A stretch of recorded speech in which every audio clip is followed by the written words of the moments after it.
My name is Daphne Barlow Stigliano, and I'm the CEO and president of Boys and Girls Clubs of Greater Tarrant County. It is my absolute honor to lead our organization. It's my favorite place on earth to be with the Boys and Girls Club and to be with our young people and get to work with our staff who do an amazing job of helping to shape the next generation of our country's leaders. And with us today, we have a number of incredible community leaders that are going to be talking with us about our young people as well. And first on that list is Commissioner Devin Allen. And Devin, we're so pleased that you could join us. Also with us today is Dr. Ken Jones, who's Director of Behavioral Health at Texas Health Arlington Memorial. Welcome. We're so glad you're here. Is it okay if I call you Ken today, or should I be calling you Dr. Jones? I can call you Ken? Okay. All right. Thanks for that. And then also one of my great friends, Mary Margaret Lemons. We're so glad you could join us as well. And she's the president of Fort Worth Housing Solutions. And you have a very important job in our county and our city to help make sure that our residents are housed well. Also joining us today is a very important person. That's Imani. Give it up for Imani. She is one of our most outstanding young people at Boys and Girls Club, and she's got the official title of Youth of the Year. And so we're so excited that everybody is able to join us. Specifically, I also want to introduce Sean Dorsey, who is our Senior Vice President of our branches. And so he has the very important job of making sure that all of our locations are running really well for our young people. And right now, we're also going to turn it over to him for the next part of our program. Sean, you're up. Well, thank you all so much for being here. This is an amazing opportunity to really share a passion of mine, and it's service to our kids and elevating their voice around what matters. And so as we think about our agenda for youth and our Courageous Conversations for Kids series, we wanted to create an opportunity for our kids to have voice with influential leaders in our community to really make change. And this is change that happens together, not separate, not independently, so that the voice of our kids is honored and respected in the future they want to see. And so I'm really privileged and honored to be part of this team that is that's leading our effort today. And so with that said, one of the things we want this conversation to be truly is that a conversation and a discussion. So as you're out in the virtual world and you're hearing things and things are resonating with you, please drop in the chat a question, a comment. You know, you're going to have plenty of opportunities to get attached to the work as we go forward, but please be a part of that conversation today. So we also have in addition to Amani, two other amazing young people joining us today. So Alexa is here with us, as well as Draylon is here with us today. So they will be a part of our conversation with our leaders as well. So Daphne, back over to you. All right. So next, we'd like to get some initial thoughts from our panelists. And so I'd like to invite each of you to give a brief introduction, and then also just give us a quick, give us your unique overview on social and emotional wellness and the basic needs of youth. So this is just a brief introduction to you and sort of your unique view on social and emotional health. And we'll start with you first, Commissioner Devin Allen. Great. Thank you, Daphne. And everyone can feel free to call me Devin. I tell people all the time, that's the name that my parents gave me. Commissioner is my title. It's a job I do, which I love. And I do serve on the Tarrant County Commissioner's Court representing Southeast Tarrant County. So that's Arlington, Kennedale, Pantego, Dow, Worthington Gardens, Mansfield, and the Tarrant County portion of Grand Prairie. With those 6 cities, that amounts to about 500,000 constituents, and that's a fourth of our residents here in Tarrant County, where we are the 3rd largest county in the state, and we are one of the fastest growing counties in the nation. I think we're about like 13th largest. We kind of toggle back and forth, but so we are a huge county with a lot of issues and issues that I'm proud to work on. Interestingly enough, the day that I was sworn in on January 1st of 2019, I was sworn in as the third woman ever in the history of the court to serve. I was also sworn in as the youngest commissioner to ever serve. And then a whole bunch of other firsts that are important, only because that means we got a lot of work to do. That's what I say. So, I do have a lot to say and think about with social emotional wellness for our families and youth. If you look at me now, you would not necessarily know or think that I had quite a few difficulties growing up, including the fact that both my mom and my dad served state prison time. My dad for a drug-related offense, my mom for a white-collar financial crime. My parents, unfortunately, their marriage was characterized by domestic violence. And so my mom, with some college education and 3 kids, fled and left for safety. And she got into a really bad habit of writing checks. Then it was called writing hot checks, or you may also hear it referenced as check kiting. And so she was sentenced to 10 years in state prison for what amounted to $2,200 of that debt.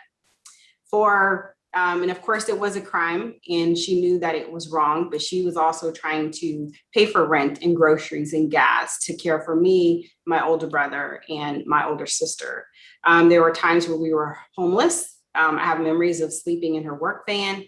We couch hopped. We stayed in extended stay motels. Sometimes when I give my talks, I talk about how the motels that I liked the best were the ones that had the tables that would flip down. So at least we could huddle around it and have dinner, like the normal families did. And I can smile about those memories now, but it took me a lot of time and healing and therapy, quite frankly, to work through some of the trauma that I endured and overcame, not just because of some of the financial issues, but also being a child abuse survivor. Because my mom was away in serving time in state prison, we lived with a lot of family members and family friends, and they didn't all have our best interests at heart. I'll put it that way. So there's a lot that our families need. There's a lot that youth need. I'm looking forward to learning more from the other panelists, as well as the youth panel members, on specific things, ways that you all think that I can be supportive of that. There's a lot more of my story, but I want to hear from the other panelists, so I will just stop right there for now. Devin, thank you so much for sharing so openly right from the beginning too about your story. So that's one thing I've always appreciated about you. So thank you so much for getting us started on the right foot there. All right, Ken, you're up next. All right, I'm Ken Jones. I'm currently the Administrator for Behavioral Health for Arlington Memorial Hospital. I'm part of Texas Health Resources. Texas Health Resources is the largest hospital-based system in North Texas, and we do quite a bit of work with adolescents and teens in terms of mental health support and education. We have both inpatient and outpatient services. Our outpatient services work very hard to connect kids with the resources that they need to be successful, and also work with families to assist them with whatever issues that they're dealing with themselves.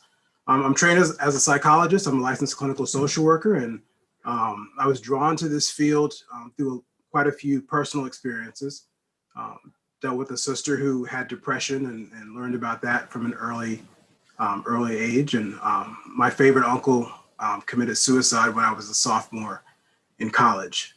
And so that had a big impact on me. And I watched the way that my family responded to that, and really felt like, first and foremost, I needed to get the education I could to try to be a support for them, and developed a passion for working with young people and working in the field of suicide prevention. So that kind of got me started in this field. I've had the opportunity to work actually here in Arlington as a teen dads counselor. That was a grant funded program with the Arlington ISD. So we got to start working with teen fathers, and it's very interesting to hear their perspectives and listen to the dilemmas that they faced in terms of desire to take care of their child. And so they wanted to drop out and get a job versus kind of keeping the long-term in mind and finishing their education. So really enjoyed working with them and learned a lot from that population. I currently have a small private practice on the side and do some teaching at Southwestern Adventist University as well. But I have quite a passion for our young people, and we're in unprecedented times right now, and it's impacting everybody, but it's really impacting, I think, our youth. And so I think it's really important that we have these kind of conversations, and I think it's timely that we have these conversations right now, because so much has changed, and so many are carrying different burdens that it's important to give a voice to, and to help them sort through the emotions that are attached to a lot of what's gone on in the last 12 to 14 months. So that's a short introduction about myself, and we're happy to be here. Thanks for the invitation. Ken, what a fabulous way to share about your life and how that's connected to your career today. Thank you for sharing vulnerably as well. Thank you so much. We're glad you're here.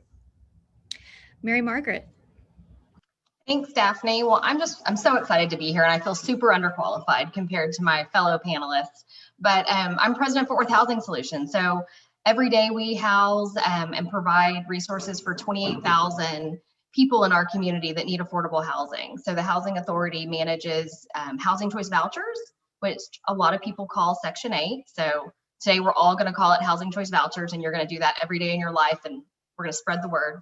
But we also own properties. So we own about 40 properties all throughout Fort Worth, about 7,800 units. And so we're always trying to expand our portfolio, because we know that if you have a safe place to sleep at night, it makes a difference in outcomes in many different parts of your life, not just educationally, but health and mental health especially. So so we are trying to provide the resources that our community needs. And, we've been a partner with the Boys and Girls Club. So youth is something we focused on and used the resources we have to partner where we can and provide programs. So when I joined the Housing Authority and they were talking about Boys and Girls Club and Butler and Cabell, those were two of our housing sites, but it made me think. I grew up here in Fort Worth, and I attended summer camp growing up. And I remembered that we had a Boys and Girls Club week, and the kids came from clubs named Butler and Cabell. So it came full circle 20 years later when I joined the Housing Authority as the general counsel. And I can tell you that probably the best preparation for life was me being a summer camp counselor and getting to do a leadership training program for 16 and 17-year-olds. And so I got to spend a month every summer with young leaders like yourself. And I learned so much from that experience, and I still carry it with me today. So those partnerships have stuck with me, and I think what Boys and Girls Club does is just so important. And so anything that we can do to partner together to improve lives, because we understand that to do better, you have to see better. And so that's why we've been working so hard to deconcentrate poverty, get away from the traditional, what people would call projects, and make sure that we are providing housing that anybody would feel comfortable living in, that looks no different than a home, from middle class to subsidized. We want no one to be able to tell a difference about who's living there. And so that's been really important to us. And as we were talking about what we want to do this summer and the sun and how much it impacts us, we know that your environment impacts your mental health. So we want to be able to help that. So just a little bit about me, and I really appreciate being here tonight. Well, thank you for sharing that, Mary Margaret. I can relate so much about camp and leadership and how that impacts us as young people. Well, on the topic of wanting to create great places, so Imani, could you talk a little bit about yourself? So for our youth ambassadors, I need you to share your name, your school, your grade, and your connection to the club. So you guys are wizards. You're going to do this really quick. Your name, your grade, your name, your school, your grade, and your connection to the club. And we're going to start with you, Imani. Okay. Yes, hello. My name is Imani Mogaka. I go to Lamar High School, and I'm in 11th grade. And I'm also the Youth of the Year for Greater Tarrant County of Boys and Girls Club. So, That's perfect. Yeah, you whipped that out. And your dream one day is to build luxury housing for single parents. So that just ties back to something. Yeah, go Yeah, I ahead. was going to say my dream is to one day build affordable luxury housing for single parents because my mother's single and we suffered from homelessness before. So, Miss Allen, when you was, or Miss Devon, when you were discussing that, it was very close to home because I've experienced that. And then also, Mr. Ken, when you were discussing working with teens, I felt that as well because my best friend struggles with depression due to traumatic experiences. And I was like, that's amazing. And also, Miss Lemons, like you said, you actually work with housing. So I think that everything that y'all do and have goals for is amazing. And y'all are admirable. All right, you can already tell this can be amazing. Okay, Draylon?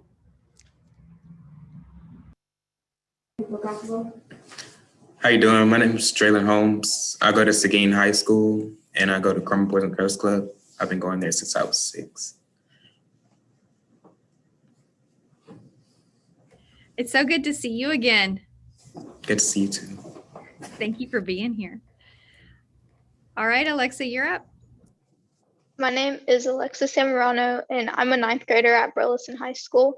And I've been a member of the Upward Bound program for a little while, and I'm also on the Mayor's Youth Council for my city. Alexa, it's great to see you. I see that you've got the new Boys and Girls Club shirt on. Yeah. All right. Okay. So we are now going to transition over to you, Sean, I think, for our questions. So handing it over. Yeah, so what really makes Courageous Conversations for Kids work and why it's important is because this is about youth voice. So it's not me asking the questions. It's our teen ambassadors here who are representative of clubs throughout the county. And so this is their time to ask and dialogue and discuss. And ultimately what it leads back to is action for us on behalf of our kids. So for those of you who are listening again, drop questions in the box, drop comments, think about how you can get involved in the work. So with that said, Amani, as we think about, what this could be, take us away. You jump in there and lead our questions, and then we'll pivot over to Alexa and Draylon. Yeah, like y'all have said, this is unprecedented times, and going through virtual school has been so difficult due to not being able to speak to my teachers and ask for help, and not being able to be with my friends, which make me happy and bring joy to my life, and being able to have connections as well. So I was wondering, Miss Devon, what resources do you think communities need to be aware to address issues that affect social, emotional wellness, and mental health of youth? Yeah, well, I think first is conversations like this where we acknowledge that that the issues are there, and we're able to put a face and a name to those whom the issues most significantly affect. I could not imagine being your age and dealing with all the things with COVID. I tell people we're dealing with a global social justice movement, a global pandemic, a 100-year storm with Winter Storm Uri. That's a lot. I mean, that's a lot for adults, right? And we're supposed to, know what we're doing and, try to keep it together. And on any given day, any adult can tell you that sometimes they're just barely hanging in there, right? But, you all have a lot on your shoulders, and trying to maintain your focus in school. I can think about when I was your age that I was,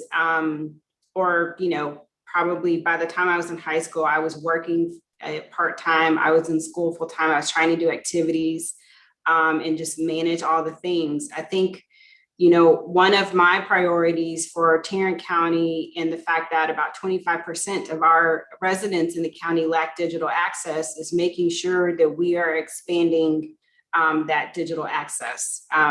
There's so many areas of our lives that touch that, and it has shown itself. The fact that that deficit exists has shown itself during COVID in our inability to connect and to make sure that people can still go to school, can still go to work, can, connect with their families and really be a part of their community in a way that they would like to be, or as much as possible. I think also is that we definitely need to make sure that when we talk about how resources are allocated, And I say all the time, whether you're in elected office, appointed office, you're in any leadership position, if you are making decisions about how resources are allocated, you have to do that through the lens of equity and access. That's certainly my priority in county government, is to ensure that equity and access. It's easy to say, it's very hard to do. But I think it's really important that you all are utilizing your voice to let us know what it is that you need. And I really, commend you all for that, especially because, you've got homework and all those other things still that you're having to navigate in life, right? But you're here tonight. So I appreciate you for that. I would say really another resource that I know that our community needs, and one that's near and dear to my heart, aside from the housing issue, because if one of the major life events is moving, and so if you don't have a regular place to lay your head where you feel safe and you can leave for the day and come back and your stuff is still there, that's traumatic. So I work a lot on the housing front and serve on the Tarrant County Homeless Coalition Board. We've worked a lot in the county on our rental assistance program to make sure that families who are affected by COVID and perhaps had a loss of income or lost a job or were sick, that they would still be able to pay their rent. But then also is healthcare. Many of these issues we talk about are called social determinants of health. But people need access to healthcare. We need access to more Dr. Joneses, right, to help us work through, the challenging times in life, and also help us to see where there is hope, where there is an opportunity for us to, make a difference and feel as though it's, worth getting through those really tough days, because the better days are just, the next day or maybe the next day, but either way, you got to hang in there, right? So you can get there. So there's more that I can say, but I know that I definitely want to hear from the other panelists too. Thank you for that response, Ms. Devin. So Mr. Michael asked about a quick narrative regarding virtual school. For me, I went to virtual school the whole entire year, and it has been tremendously difficult, because when you're in school, you have people that are help you. You have staff members or teachers that can actually understand when you're asking a question, and they're readily available.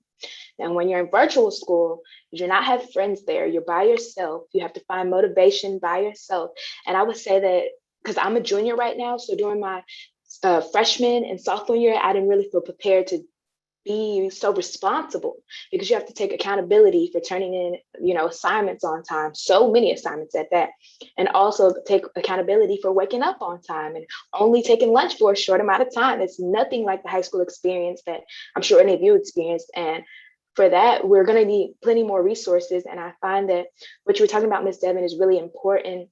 And having these communications when we're struggling, and just talk up and speak up. And then also having people like Mr. Jones that are doctors, because like I said, my friend struggled with depression, and she was having a hard time trying to figure out how she was going to get money for a therapist, So being able to have programs where we can actually get the resources and the help that we need throughout this is great. But during virtual school, you struggle to have accountability, have responsibility, and have motivation. That's great, Amani. Thank you for creating that context, for asking a really important question.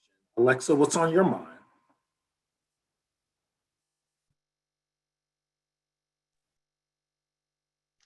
So Miss Mary Margaret, I was wondering, what are the most basic pressing need challenges that you're seeing in communities and families facing, like, over the year that we've been in the pandemic? Sure.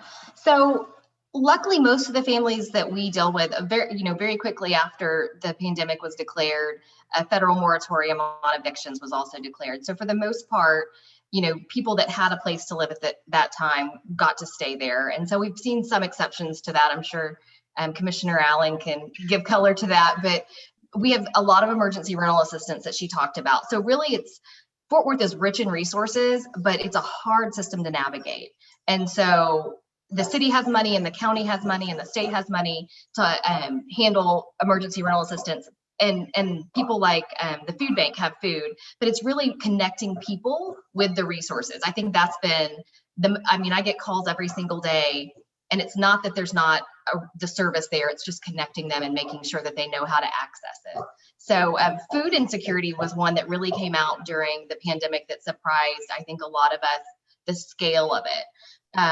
And so that's been something that we work with other community partners to provide, food pantries on site. And, obviously the county's been having some really large mega food bank days and things like that. But Commissioner Allen also mentioned the access. Not having internet is a huge barrier for some of our families, not only for school, but for work and for telehealth. I mean, now we do everything right this way on Zoom, but if you don't have reliable internet connections, that's also been, an impact. So the needs are great. I think we have resources. It's just, I honestly think we need kind of, I like to call them liaisons or, navigators that connect people with things. And so a lot of times it's just taking the time when you pick up the phone, to answer a question and actually walking them through, go to this website, click here, on this, you do this, and really making sure that they close the circle, because some people have never had to do things like that, ask for help. And it's hard to ask for help. So when people do, I want to make sure that they get what they need.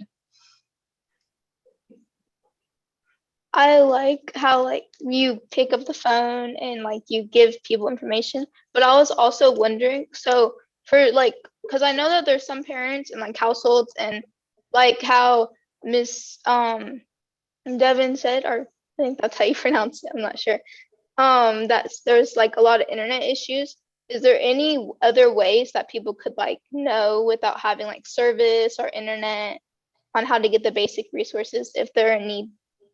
Sure. So 211 is always a resource in the county to call if you have a telephone. And then what I love about our community is places like the library.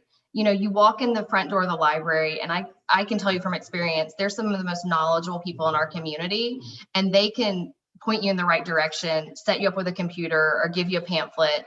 I think we do a really good job of sharing information and working together, because none of us can do it. No agency, no government, no city, no one can do it by themselves. There's just too much out there. But Fort Worth is a very giving and compassionate, Tarrant County is a very giving and compassionate place. And, we were talking about the need for more Dr. Jones. And so I think places that offer free counseling, we just need to publicize it and make it better known. Places like ACH offer free children's and youth counseling, or the parenting center offers counseling for parents that maybe are struggling. And this year we've had a lot of loss, and I can tell you personally, the Worm Place is a free peer support place for children that have lost a loved one. So they put you in a group with people your age that have had a similar loss, and you can talk that through and get the support you need, all for free. So the resources are there. Sorry, y'all hear my dog? She's wanting to be on camera in the background. But does that answer your question, Alexa? Yes, thank you. Sure. Well, and I wanted to be sure to add that Julie Orba, who works on my team, is on this call, and she'll put some information in the chat for a website. It's called getrenthelp.com.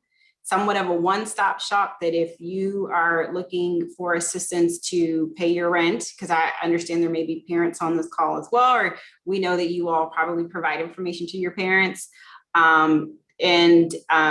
Then based off of the information that you share in there, it will direct you to the appropriate program, which is helpful, because I tell people it's my job to be an expert on government. It's not your job is to be an expert student, parent, go to work, all that kind of stuff. And it's hard to keep up with all these moving parts and which entity does what. And then I would also add, we'll put in contact information for our office. And we have 2 offices, one in the Arlington Subcourthouse that's off of Abrams in downtown Arlington, and then a second in Mansfield off of Broad. Doesn't matter which one you go to, whatever's convenient.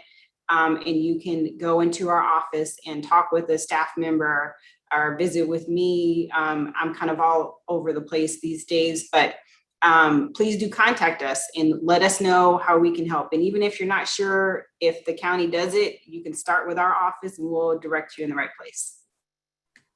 That's really actually a great point because this is, again, it's about connections, right? So a role that Boys and Girls Club can play as you all are dropping resources into the chat is being a curator of those resources and making sure they get to the hands of our kids and families. So that's a great information that you all are sharing. We have also, I don't think I mentioned this, we have kids and teens at clubs across the county who are joining us virtually as well. So as you all are, giving responses and sharing, just know down the hall from me is a group of great teens here at our main branch and our East Side and Morningside and Martin kids are all together at another branch. So just know we have kids tuning in from a little bit of everywhere.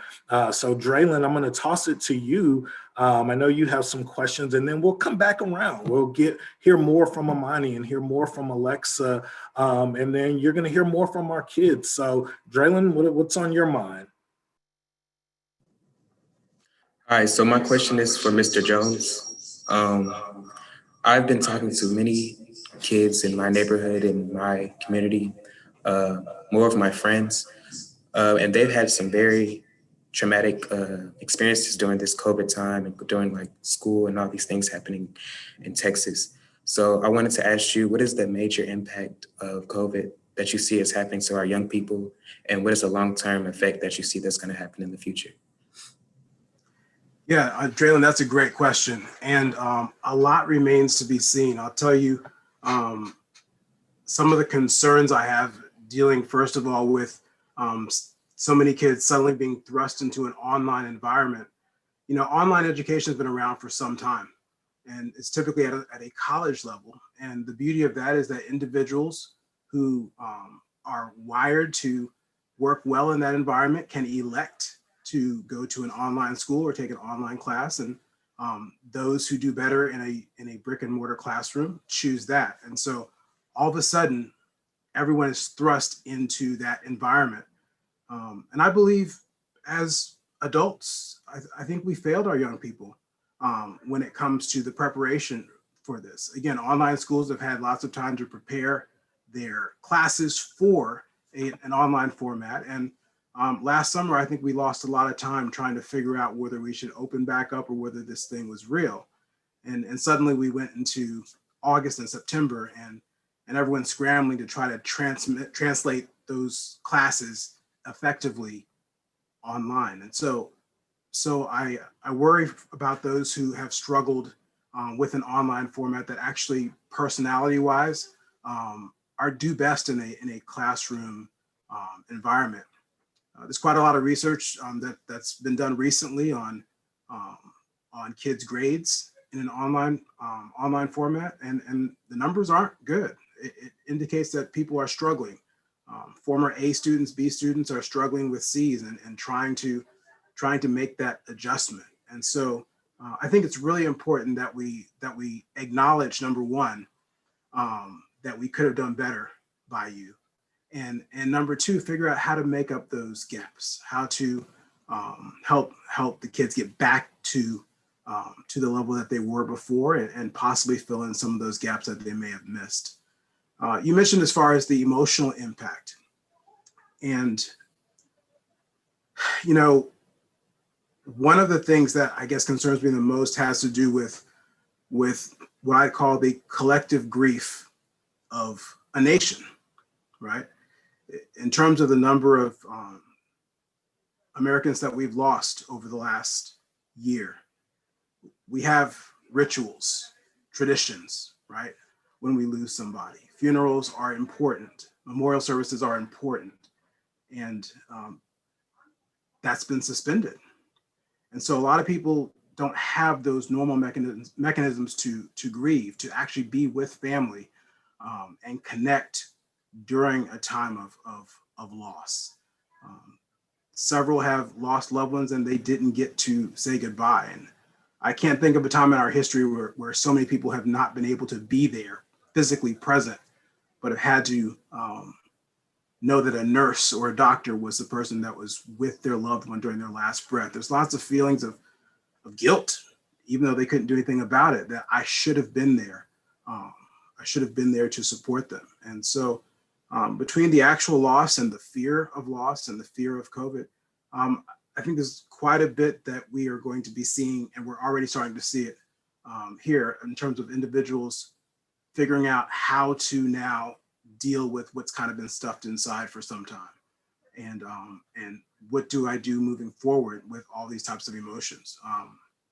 The depression piece of we're seeing depression increase, and that has to do, I think, a lot with our lack of connectedness. You know, it's funny, we look at social media and it feels like we're more connected than ever, and that could not be further from the truth, right?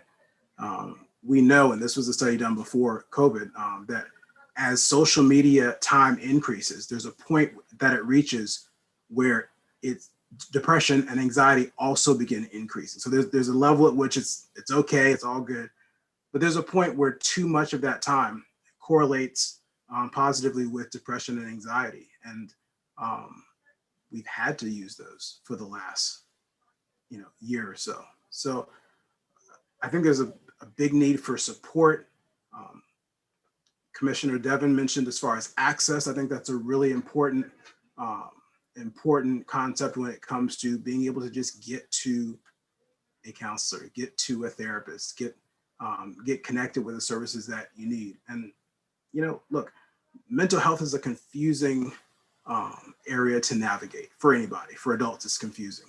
And so I'm glad that we have 211 and we have some ways that we've tried to bridge those gaps. But we have to do better in using social media to reach kids where they are, to let them know, hey, this is available. And by doing so, to reduce the stigma that is associated with seeking mental health services. So moving forward, I'd love to see us make more progress in bringing those services forward, even if it's online. For those who are uncomfortable coming in, there's quite a few therapists that have gone to online format and have finally gotten good at it because they had to, right? So there's lots of opportunities and lots of resources. So connecting individuals in need with resources, I think, is the most important challenge that we're facing. It's important that we all roll up our sleeves and do some work to make sure that we bridge that gap. Thank you. Really a great conversation that's happening, and I want to keep it going. Amani, I come back to you, and as we think about the role of kids, I know that each of you as our young teen leaders are thinking about how you play a role. So Amani, I come back to you and say, where is your head at about kids and teens, and what do you want to ask of this panel? Yeah, I think social media is a great way to show resources and meet us where we're at, because that's where we have to spend a lot of our time due to not being able to spend it with our friends in person. So I would ask, what is another way that teens could mobilize these resources and support their communities? To Ms. Devin. Yeah. Well, since we're talking about social media, I'm going to ask Julie to drop in our handle and invite you all to follow us on Facebook, Twitter, and Instagram. I have to say personally that I am not on Facebook or Twitter. I am on Instagram. That happens to be one of my favorite outlets. But I have the reminder and I limit myself to 30 minutes a day. That's it. Now, don't ask me about how much news that I consume. I am a voracious reader, so I read a lot of news, try to get an understanding of all the perspectives on a given issue. I'm a news junkie, but I try to limit my social media. So, okay, you're with me, Daphne. Very good. Me too, Devin. I got rid of all social media, but I'm an absolute news fanatic. So we're twins. Love it. Yes, very good. Awesome. And I do want to say something to Dr. Jones, and he made a very important point about destigmatizing therapy and getting counseling. I wish that, someone who is a lot more influential than me could, talk about how cool therapy is and how helpful that it can be And that doesn't mean you're going to be in therapy for the rest of your life, but there are times in your life where you need to have someone to talk through difficult times and issues with you that can challenge your thinking, that can help you set goals, that can help you work through things like grief and anger and so much more stuff. Not my area of expertise as a provider, but as a recipient of it, at times it has literally saved my life. So you all have talked about accountability. You've talked about also and not hesitating to ask for help. And it can be hard, especially if you're high achieving and you think, well, I should be strong. I should be able to do this. Well, yes, you are strong. Yes, you can do it, but you also can do it maybe easier and maybe even better with a little help. So that's my commercial. Now to answer your question, Imani, sorry, is so I think ways that you all can get engaged is to follow, I'm going to say specifically for elected leaders, to follow your elected leaders on social media or to sign up to receive their emails. I'm going to put the link in to sign up to receive our emails.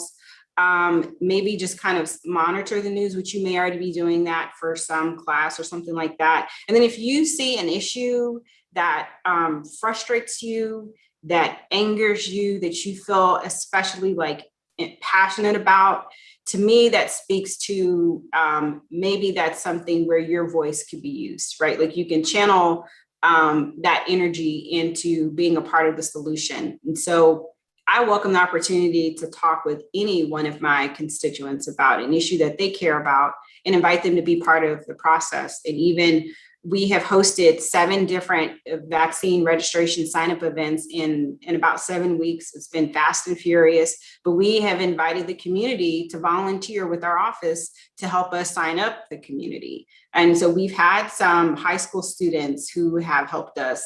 And, you know, maybe all you can commit is 2 hours, you know, on a Saturday afternoon or, you know, weekday evening to come and help sign up the community to receive the vaccine. And right there, you've done your part, right? And by helping someone sign up, maybe they otherwise wouldn't have had access to sign up.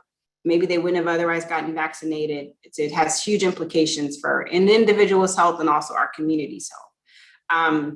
I would also say is we have an internship program with our office, and it's not fully launched yet, but we do offer internship opportunities for high school students.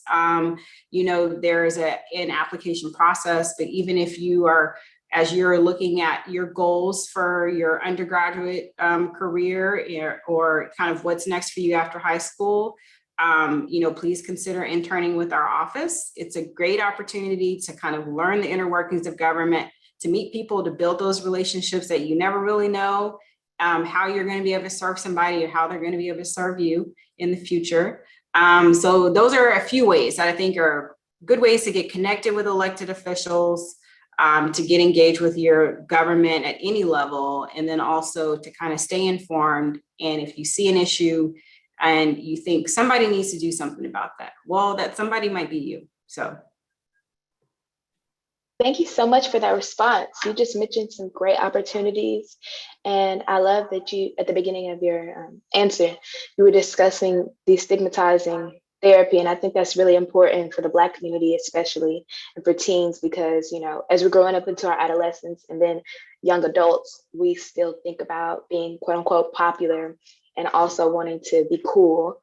So I would say that that's very important. And I try to do that as well. And on my social media, I also do like post on my story if I find important stories in the news. So everything that you mentioned was great. Thank you so much.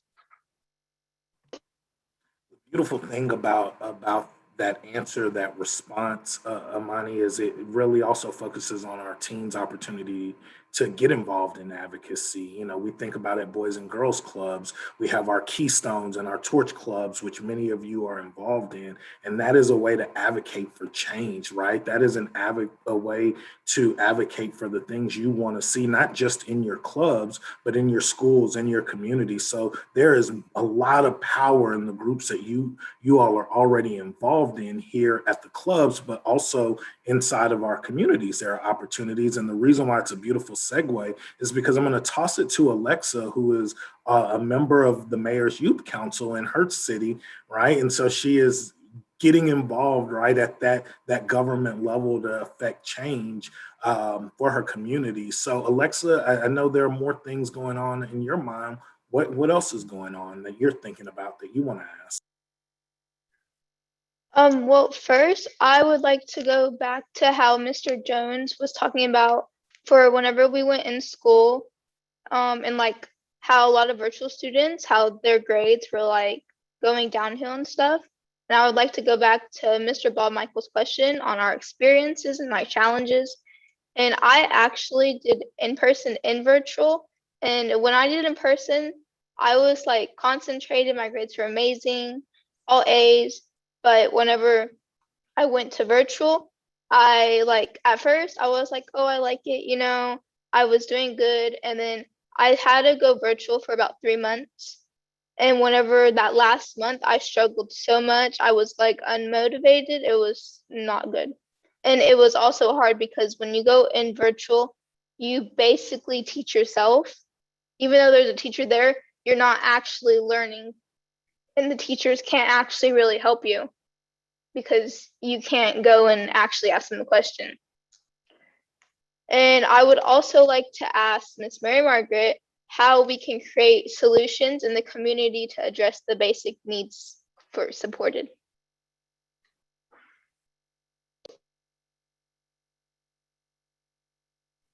I'm on mute.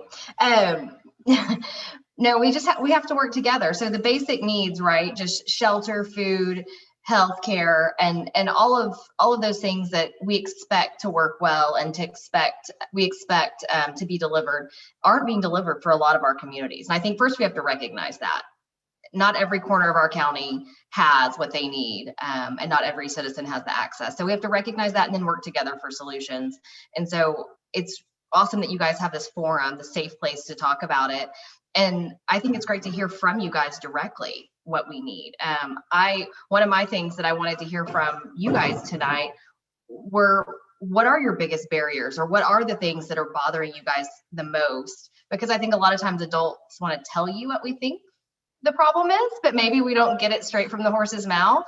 And so I hope that we can kind of hear from you guys as well, because there may be a simple solution or it may be something we have to work through together, but I don't think that there's going to be anything that can't be accomplished. So, is there any certain issue that you see that we could maybe tackle? Well, oh, thank you, Alexa. Well, for me, I feel like personally during this time, I'm transitioning into a young adult, and having role models from Boys and Girls Club is amazing. But I feel like people at my school may be struggling with that because you're trying to figure out what you're feeling, like you said, Dr. Jones, and sometimes it's hard to understand what you're feeling. And they're also trying to go through school and become a young adult and become responsible with everything that's going on. And with Corona and with the weather in Texas, it just added, traumatic experiences to our life in our high school career. So I would say we just need more role models. And I don't know how y'all could play a part in that, or you could possibly become a role model to high school students, So I think that having access to people that can actually talk to you and, motivate you and share their stories, like you were, Ms. Devin, in the beginning, you were very vulnerable. And I feel like that motivates people because they might have experienced the same things as well. So role models have always been important and will stay important. And I think that every school should have access to them.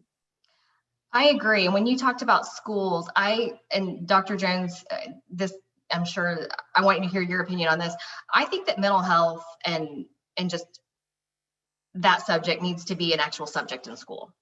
Like, we have a health class to talk about physical health and what happens to our bodies, but I also think we need to talk about mental health and what it means to have to have self-care and to understand when it's okay not to be okay and where the resources are, because we're expecting people to graduate and know math and English and Spanish and all of those things, but we really don't give them any knowledge about the community and what's out there. And so to have a traumatic experience as a young adult or a teenager, and not know where to go, I think that we're not doing a good service to our children who are in school. And so in school, right, that catches everybody, whether it's unfortunately virtual or in person, at least they would have the same playing field if it was a subject that had to be like a required class. So I agree with mentors. I think they're great. I had them as a young attorney. I had fresh out of law school, people that took time to listen to my silly questions or crazy questions. And I think that it shapes who you are.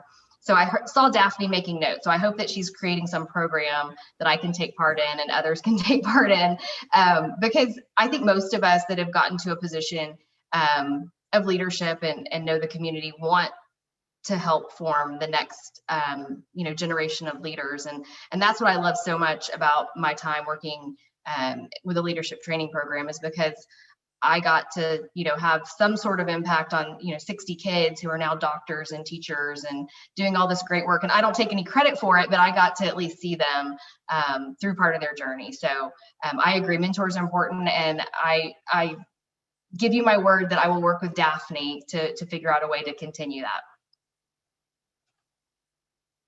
Thank you so much.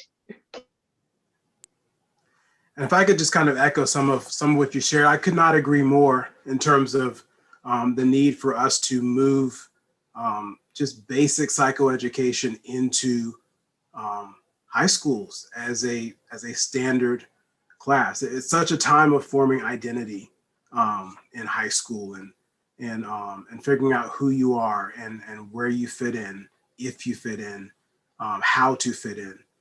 And the other thing just has to do with what I call emotional fluency, right? To be fluent in the English language is what teachers prepare you for, but there's not much preparation to become fluent in the language of emotions.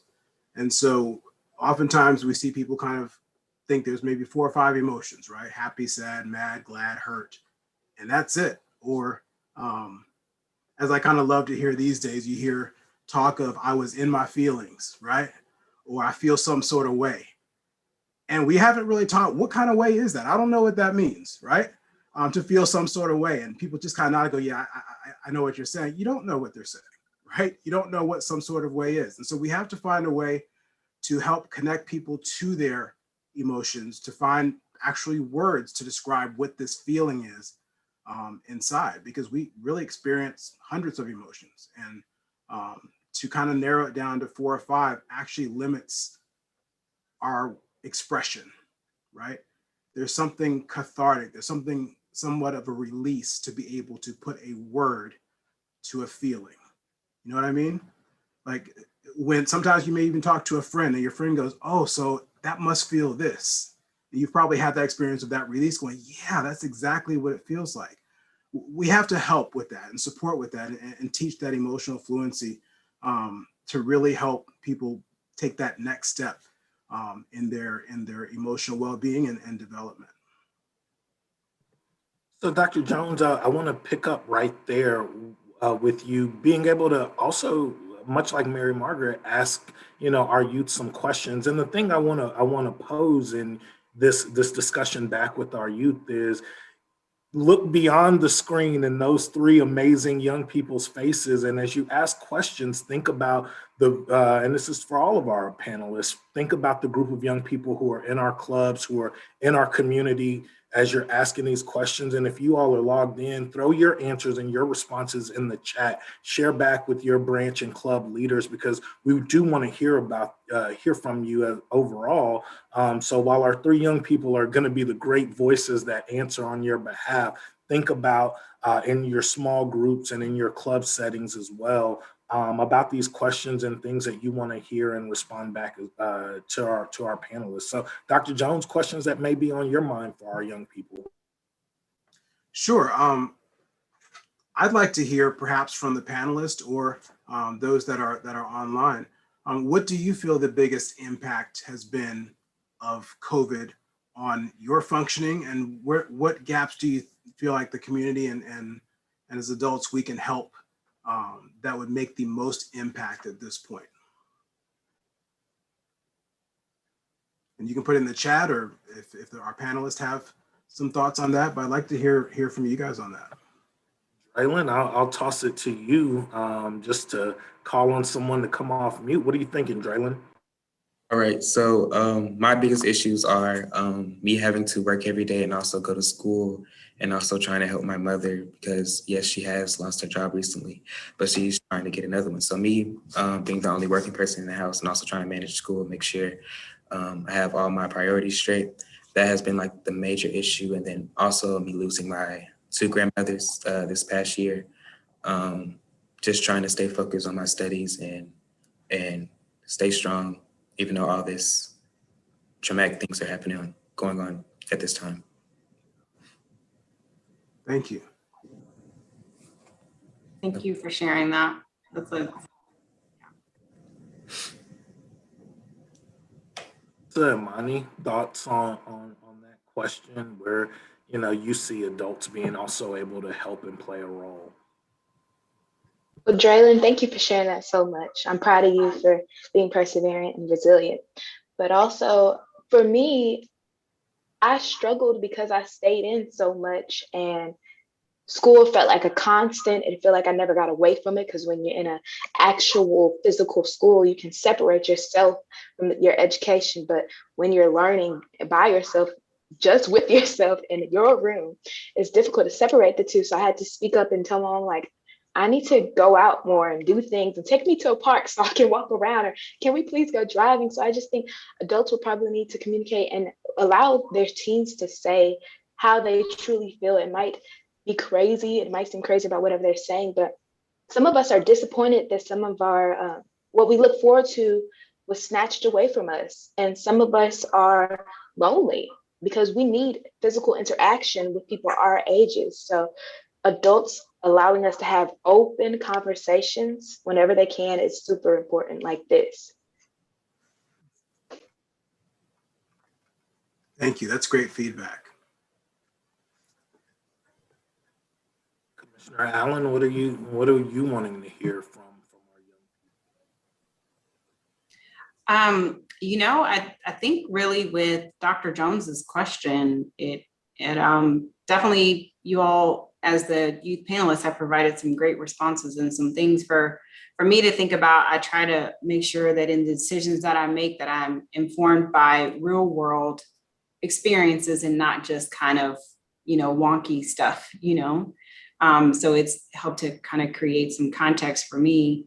I would ask, and I certainly have seen myself in some of what you all have shared, in that because there was so much that went on when I was growing up, that went on in my personal life at home, that school was the place where I could win. And so I did very well in school. I can only imagine if now school and home are all merged, and sometimes school used to be the place to where you got a break from home, and now you don't have that. But if you were to, if there was anything that you could do right now, not having to think about COVID and the implications of COVID, what would it be? In terms of your own self-care, what would you really love to do right now? I feel like I would definitely want to go and honestly just walk around, have a spa day and stuff, and just kind of talk with my friends and actually get to hang out with them instead of having to worry about COVID and getting sick and everything like that. Just kind of have a day, I guess, to go explore and just do stuff. Alexa, oh, sorry, I didn't mean to interrupt you. But Alexa, I was gonna say a very similar answer. I was hanging out with my friends, and also, if I could just go on vacation and not even just forget about school completely, I would just be so happy. And I want to go on a college trip. I mean, I know that has to do with my education, but that's been taken away sort of. But yeah, just vacationing with my family and just being able to experience joy with them without having to worry about anything and seeing the world as a whole. But I wanted to say something as well. Just seeing my family, I know we were trapped in the house with their immediate family, but going outside and seeing my other cousins and aunties and stuff that I haven't been seeing in a long time, that would be great. Yeah, I like how you said trapped in the house. It definitely feels that way, doesn't it? And if I could Thank just you. add, some of the things that when you talk about that being trapped in the house and school and home became one, where actually, like Ms. Devon said, that used to be kind of a sanctuary for many kids. But it really mirrors what a lot of adults have gone through during this time. A lot of adults are working from home and struggling to work from home. And so some of the suggestions that we've made for adults in the workplace, I think also apply to kids. We need to try to stay grounded when things turn upside down like they have, right? Something to kind of put our feet back on the ground and give us some sense of normalcy. And so, a lot of adults are finding it's important to try to recreate their office or their workplace at home and to keep those routines going. So instead of sliding into Zoom with pajamas on the bottom and, business on the top, to continue the routine of get up, get dressed, do everything you would do to go to school, and try to create a space in your room, in your home, that is your educational space, right? So that it feels like going to school, or entering a space that somewhat gives you a little bit of just a little bit of a capsule that feels like you're not at home, right? But trying to keep as much of a routine as possible really makes a big difference in being able to focus for many adults, and the same I think it is for adapting to an online environment in school.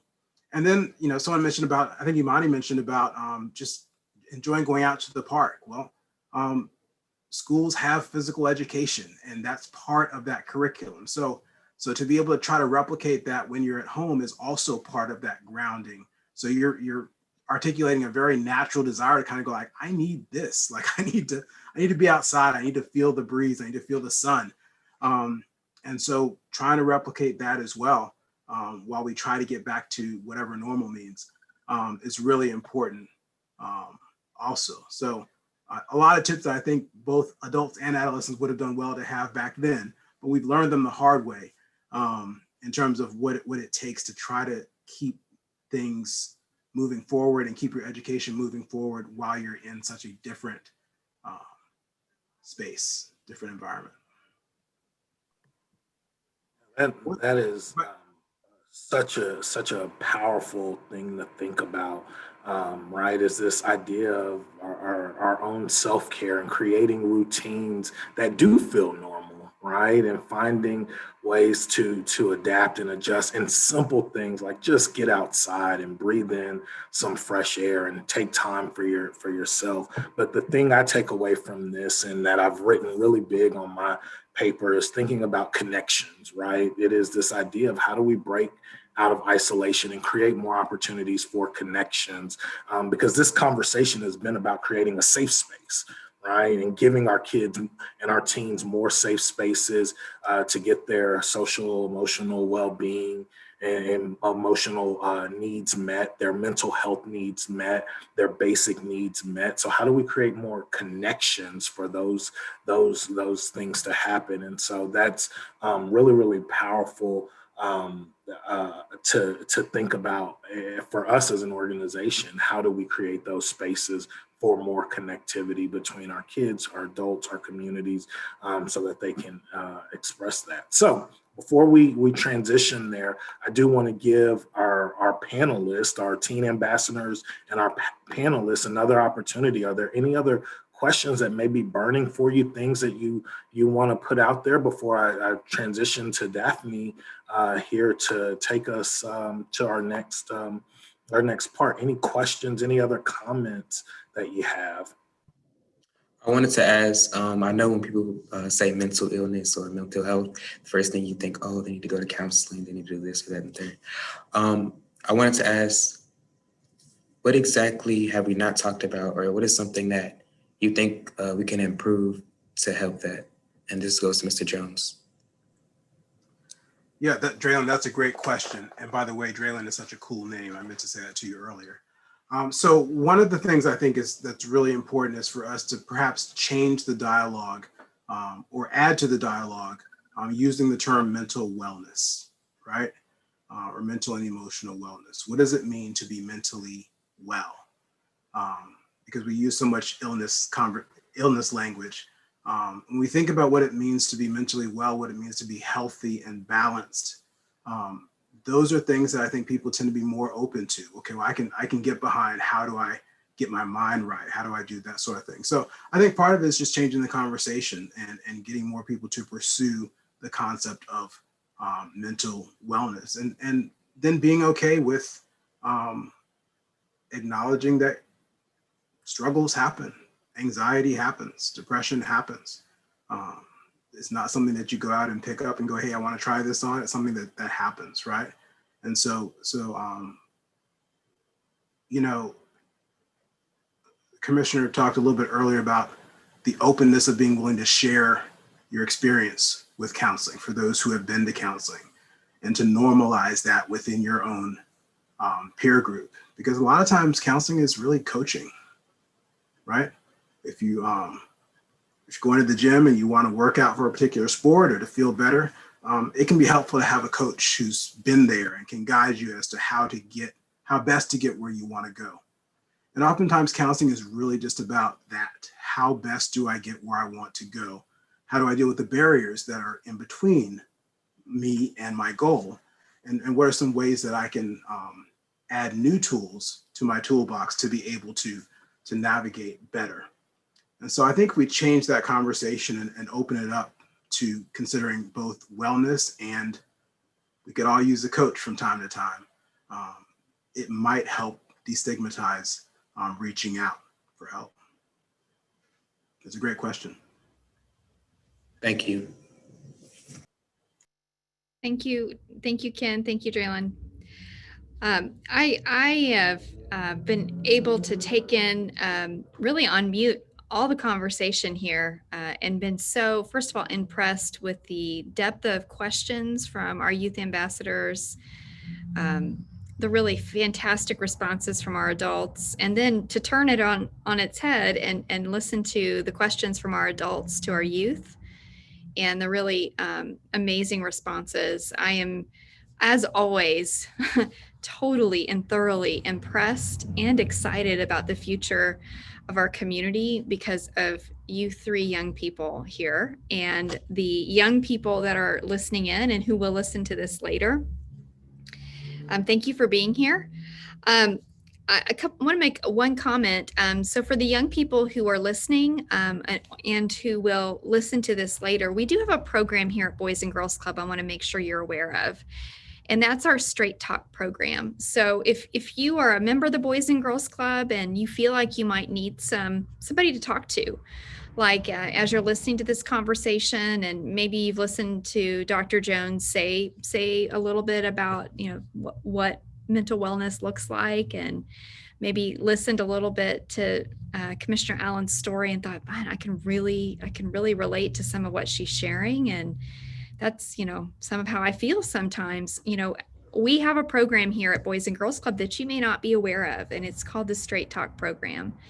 And just like, you know, people here who work at the Boys and Girls Club, you know, that you see all the time, there are other people you may not know here who like Dr. Jones, are trained in a lot of the great techniques, and even in therapy, who can help you. And so you don't have to go very far actually at Boys and Girls Club to get even more help, and to meet another person who can give you added resources. And sometimes that can happen in groups and doesn't have to happen even on one-on-one settings. So if you're interested in learning more, or think maybe you would like to get a little bit more help for where you're at, ask an adult that works at the club and they will help you. Just let them know what's on your mind and why you think you might need to talk to somebody else. So we're here to help you and meet you exactly where you're at, always, even if it's not now. And if it's later, just always reach out and just raise your hand and say, hey, I need a little bit of help. So really, really excited. And I want to ask each of our panelists to make some final comments and a call to action. So as you've listened to the conversation, what's the thing you want to leave us with? And what's on your mind as we close out here? And we'll start with you, Commissioner Allen. Okay. I really haven't enjoyed this conversation, and Really appreciated the opportunity to learn from you all and to share with you all. It took, you know, the larger part of my adult life to overcome the shame of some of the things that I endured growing up. And shame can be, can weigh really heavily on you, but I'm just gonna encourage you to not be ashamed if you've been through difficult things. And even at the times when you don't feel strong, remember that you are, and that you do have resources, even those that Daphne's mentioned and others that have been shared.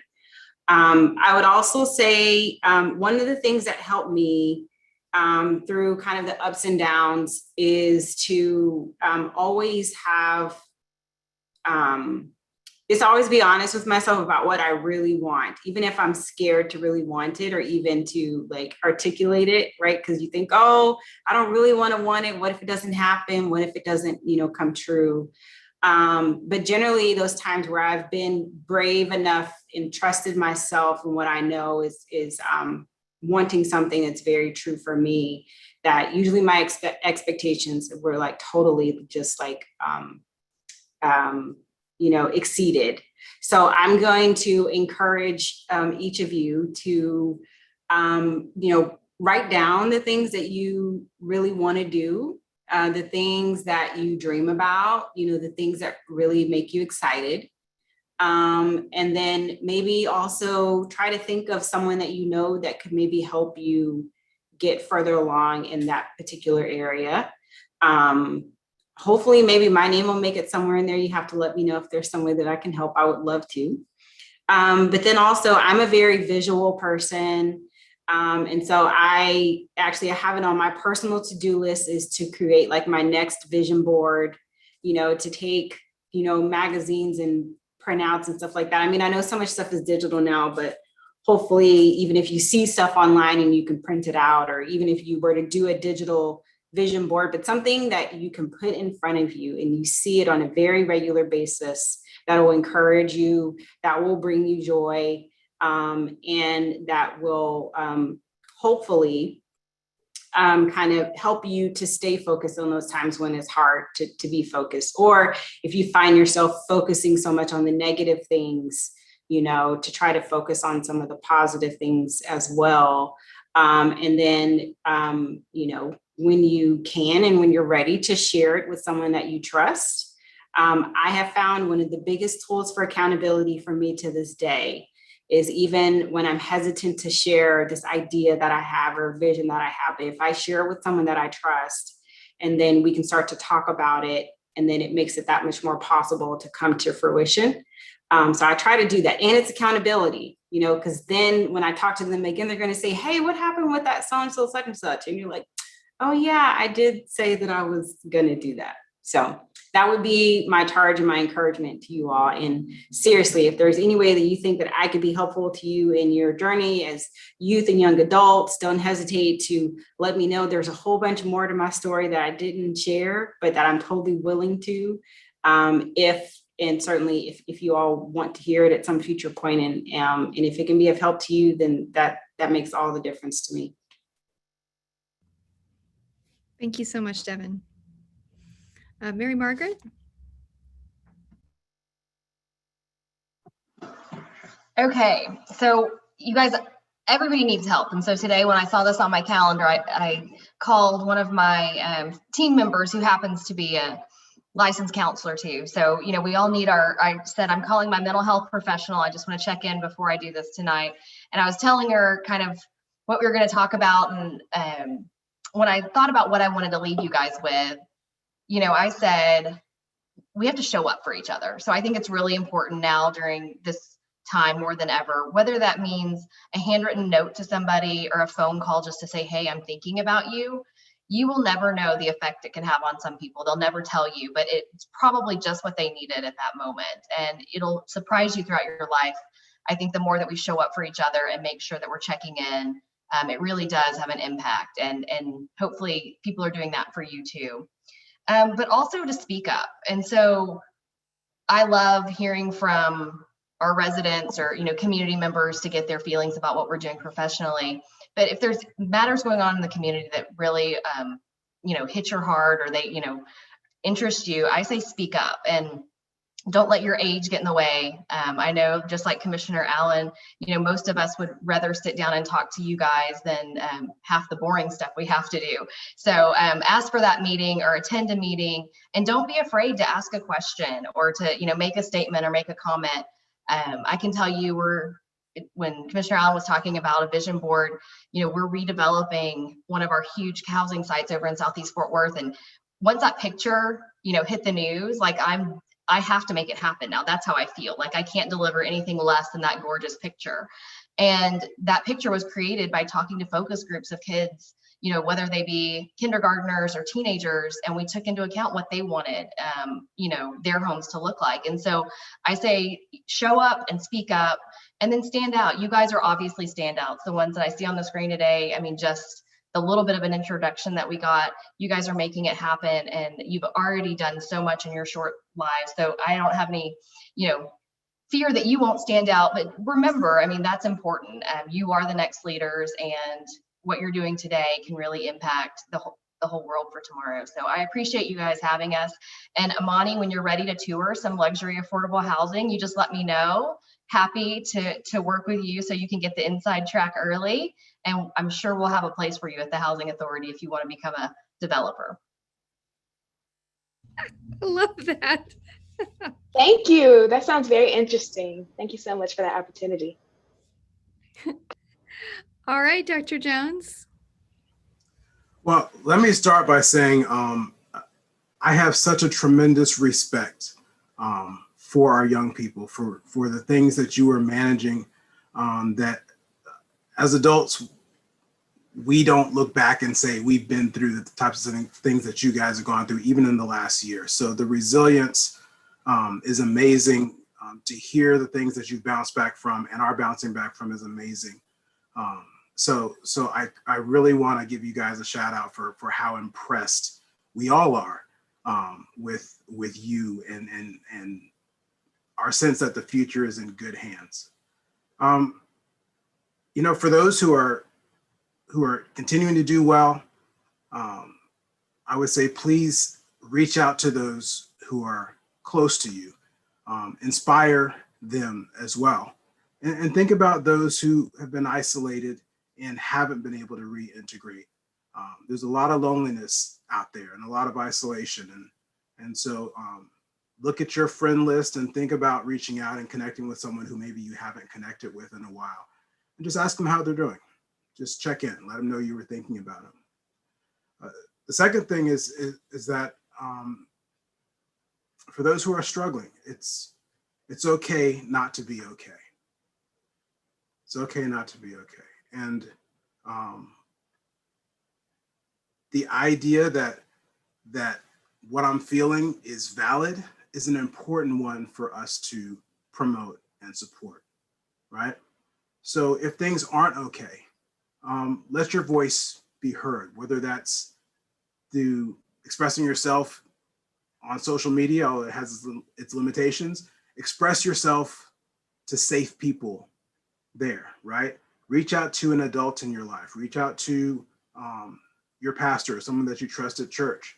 Reach out for counseling, because there are resources available to you that can help you through that. But it's important to realize that where you are is okay.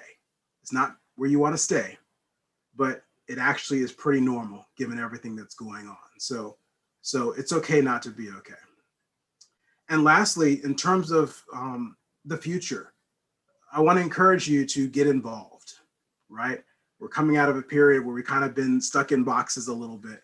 And so take this opportunity to get involved, stretch your wings, look at what's available. There've been lots of resources that have been shared on this particular call, but take advantage of some of the resources that are out there and get involved.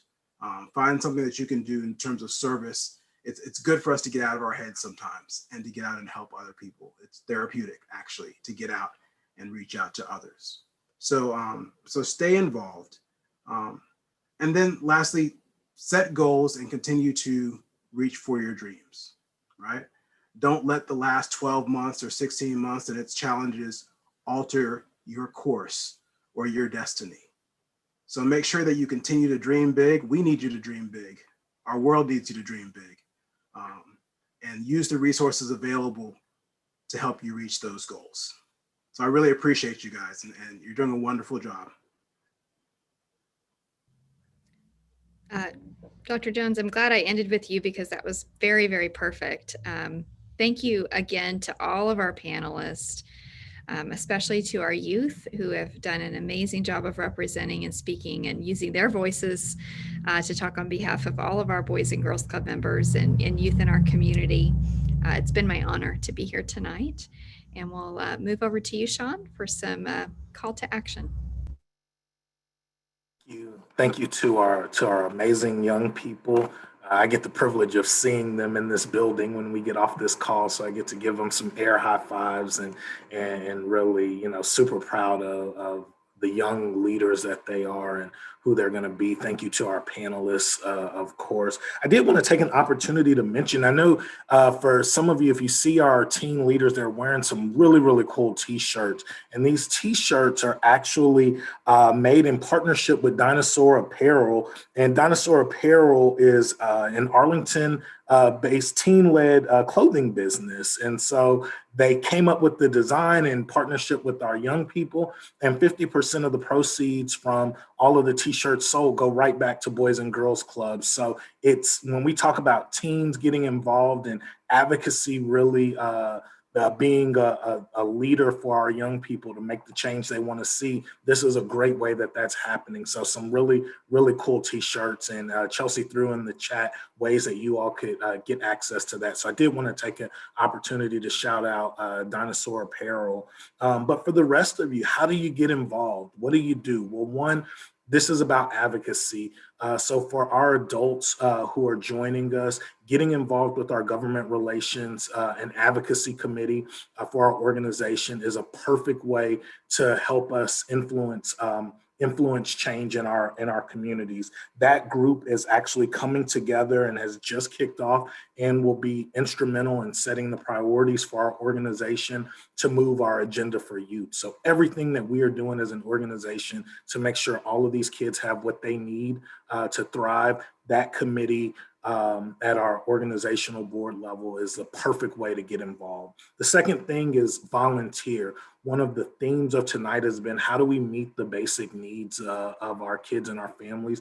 As Boys and Girls Clubs of Greater Tarrant County, we are privileged and honored to have resources and facilities to help make that happen. And so we've been blessed to repurpose one of our buildings into a basic needs center where we're meeting the everyday food needs and challenges facing our families. So get involved. We have a daily pantry that operates 4 days every week, Monday through Thursday, and provides food every day in Fort Worth and Arlington. At our East location, we operate a food pantry twice a week, and we have large-scale food bank distributions 3 times a month, rotating throughout our community. So get involved, volunteer, become a mentor, become a champion for the work that we're doing to help meet these needs. And then lastly, if your time and talent are a little bit stretched, but your treasure is there, donate, make a gift. I mean, money moves the mission for us, right? And so to be able to do this great work, to bring these resources to our kids and families, make a gift that is of significance to you that will help us move the work. And once we do those things together, all of the things we're talking about on behalf of our kids will come to life. For our young people, my challenge and my call to action for you is to take all of these nuggets and these gems that you've heard today and put them to action. I want you to get involved in your Keystone, get involved in your Torch Club, put to paper the change that you want to see, and let's put a plan together to share back not only with our panelists, but with our board, with our leadership, so that we can go out and make those changes. So get involved in your Keystone, get involved in your Torch Clubs, and tell us what change you want to see happen. So with that, I'm really, really, again, honored to be a part of this group that's doing amazing work on behalf of our young people, and I'm very, very proud of what we will do from here as a result of this courageous conversation. Thank you, Sean. Thank you to everybody. And just to reiterate, there are 3 ways you can get involved. You can volunteer your time, you can join our advocacy committee, and you can donate. And for you young people out there, you can get even more involved and take to heart the things that you heard. Thank you again to all of us on screen who were panelists. You guys did an amazing job tonight. And for all of you who are there in the chat box, thanks for participating. And for all of our young people who are off camera, we know you're there. And if you're listening on record and to this recording, thank you for taking the time to join us virtually in your own way. We'll be having more of these courageous conversations throughout 2021. Our next one will be in August. We can't wait to see you later on. Thanks again, everybody, for joining us, and have a safe evening.